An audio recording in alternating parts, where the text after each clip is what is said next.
Hi, this is Mike Crow, and I run a home inspection business. In fact, I've run a couple of home inspection businesses.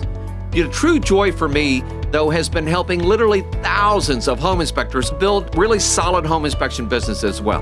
We can help a single-man operation be able to do over $300,000 a year, maybe all the way up to $400,000 a year as a single inspector operation. Even better for me is the 80-plus companies that we have helped be able to build million-dollar home inspection businesses. I would like to help you be able to do the same thing. We recently had an online event for our members, and Mike shared some big insights. So we're sharing them on today's episode. If you want to be one of the people on the call next time, head to MikeCrowReturns.com to learn more. So here's the thought today, real quick. Beware the future, all right? And I've talked about this in the past in a lot of ways. And then, of course, I say beware the 95%. And the big thing I want to try to make sure that I'm telling you is be ready for change. I just came back from this big meeting, which probably had 100-plus inspectors at. By the way, it's always funny to me. You know, people are going, oh, yeah, we have 450 people here. And I look around and I'm going, where? Do you hide them in the closet? You know, it just blows my mind, right? And part of what I know is that they're counting all the vendors, they're counting all the spouses, they're counting all the children, they're counting everybody that registered, whether they showed up or not. And by the way, do you know what I had lunch with one of our members? Not lunch, I had breakfast. He wanted to do lunch or dinner, and I couldn't do that because I had other appointments. And he reached out and he said, hey, Mike, I see you're in town. And I was in Vegas, and he went. He said, any chance we could do dinner? And I looked at the schedule and went, man, I can't do dinner. I said, however, this one particular morning I could do breakfast. And it was like one of the first days. And he went, yeah, let's do it. And so we had a great time. We talked about things. And I said, so are you at the conference? And he went, no. And I said, why are you not at the conference? I mean, it's like right here in your hometown. He goes, because they wanted $1,000 to attend this home inspector event, okay, where you would get continuing education hours, which, by the way, are available for free online, okay, nowadays. And so I don't blame him. I don't blame him. And so anyway, I know they had probably a couple hundred people there, but I never saw a couple hundred people at one point, unless you counted all the vendors, and they did a very good job with that. Here's the thing is, the world is changing. I was in Vegas, right? And I was there for the conference, and I said hi to a bunch of people that I know and love and care about. I was supposed to fly out Tuesday. And they said, hey, weather alert, would you like to fly out earlier or at a different time? And I went, yes, fly me out earlier. Go ahead, get me home earlier, right? So I called them, and sure enough, they adjusted my flight, no charge. So I got to the airport, turns out that the weather in Dallas was not doing very well. So DFW Airport was like canceling flights and doing things. And I sat, now I'm very blessed. I'm sitting in the American Express Lounge. I think they call it the Centurion, okay? The American Express Lounge. I think they call it the Centurion. And by the way, there's a waiting line to get into that place. And so that mind boggled me. So I'm sitting there, and I'm watching, and there's another guy over there, and I'm watching my flight be delayed 15 minutes, and then be delayed 15 minutes, and then be delayed 15 minutes. And that happened about, 6 times. And then the guy across from me goes, well, I'm not getting out of here today. I said, well, where are you flying to? He went, Dallas. And I said, what time was your flight? He said, 9 a.m. this morning. And I said, you've been sitting here since 9 a.m. this morning? He went, yeah. And I looked at it, and I looked up the weather, and I said, so the weather's bad today. And on Wednesday, the weather was worse, okay? And I'm going, okay. So I called the airline, couldn't reach anybody, and I went online, and I adjusted my flight, not to fly out Wednesday, but to fly out Thursday. And then I left the airport, and I went back and went into the hotel and everything. Here's the big thing I want to make sure that you hear and see. You got to be strong, all right? So when I went and I couldn't get off, I said, okay, readjusted my flights. I'm going to fly out Thursday. By then, everything should be, kind of good and fixed up and everything. And so I adjusted. And I went to this place. Hey, Jesse, do you have that picture of the flyover place? If you do, I'd love to throw that up for a second. I went to this place, and sometimes you just got to have a little fun. You just got to work your way through some things.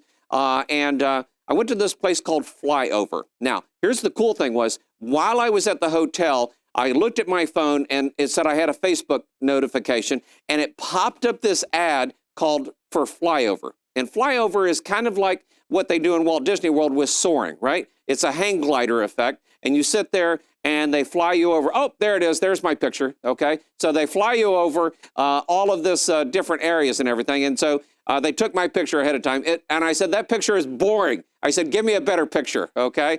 And of course, they just, they put the picture of Vegas behind, or they can put the picture of other things behind it as well.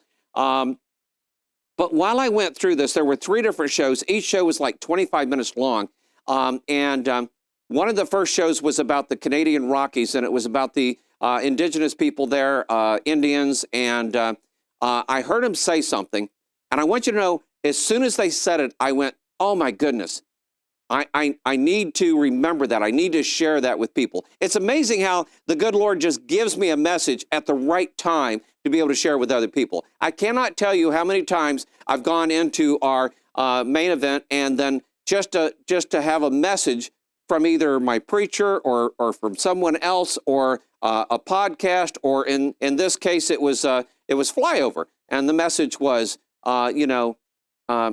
most people pray for things, right? Most people pray for things, all right? Strong people pray for the strength to do things. So here's the way I've reworded that. If we can pop the PowerPoint back up, all right? The 95% pray for things. You're going to find that most people pray for things. And by the way, when I was young, I prayed for things too, okay? Now, here's what I want you to understand. The 1% pray for the strength to do things. The 1% pray for the strength to do things. That's the difference, guys, between you, all right, and the rest of the world.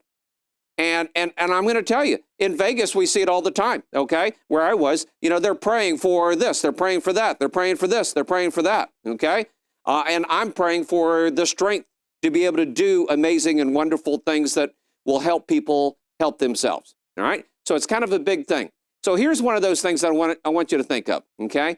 Maybe you had your best year ever, or maybe you didn't. And by the way, recently, Davey and I talked with one of our members, and he was doing so great. When he started with us, he was doing so great. He did everything I asked, And then he got ahead of me, and he didn't ask, okay? And that's okay. I don't really mind.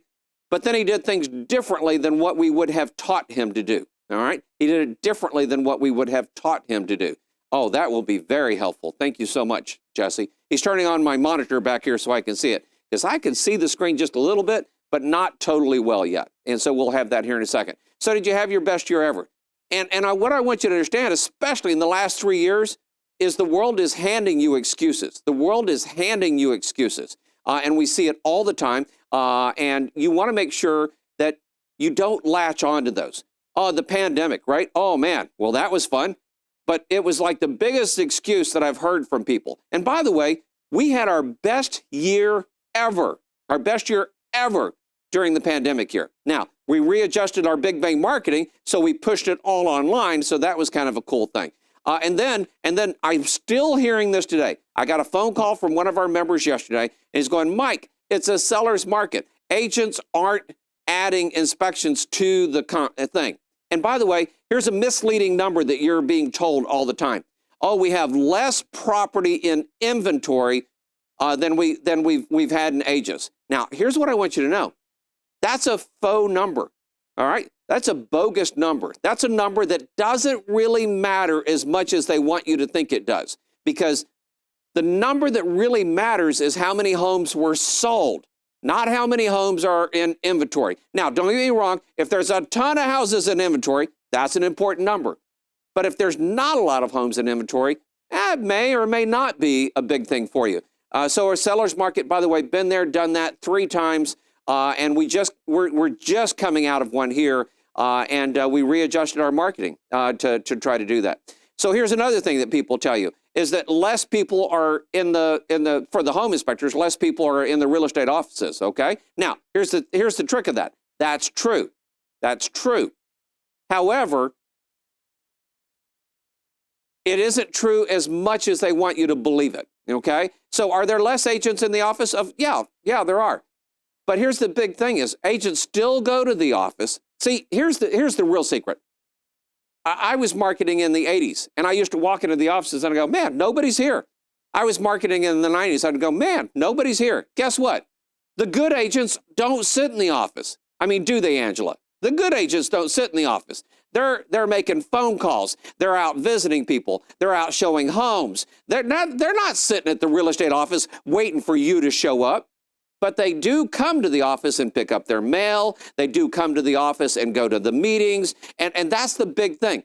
But what you have to understand is the world wants to hand you excuses. Oh, there's less agents in the office. I shouldn't visit offices anymore. Oh, there's less houses in inventory. So, sales must be down. Those are not correlated, okay? In fact, think about it. If there's less homes in inventory, maybe sales are up, not down, okay?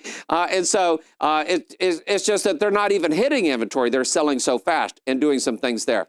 And then, of course, more online activity, i.e., look at us. We're on a Zoom call here, all of us, okay? And so it's kind of a weird thing, and so that we have that as well. But one of the things we did during the pandemic, and here's the cool thing is, we're now going back to our big bang marketing where we do walk in and out of real estate offices, but we're also still doing the Facebook Live and all of the online marketing that we have been doing and everything. So it's kind of a cool thing. So did you embrace the excuses or did you move forward? And I'm going to encourage you. You see, here's what you need to know. The 95% want to hand you excuses. I heard so many stinking excuses the last 4 weeks. Last 4 days, okay, while I was in Vegas. Oh, it was the pandemic. Oh, it's a seller's market. Oh, there's homes but you know what I heard? Oh, by the way, every show I go to, this happens. And I always wonder if it will happen. But Stan, do you remember Paul and Jeannie? He pulled me aside and he said, hey, Mike, I just wanted you to know that we hit the $1 million mark last year. And I just want to tell you thank you. Think about that. When everybody else is out there talking about how bad it is, how this, how that, everything else is out there, okay? He started with us a number of years ago, and Paul is a very, very, dot the I, cross the T type person, okay? But they hit the $1 million mark last year when everybody else was whining and complaining about how bad the market was.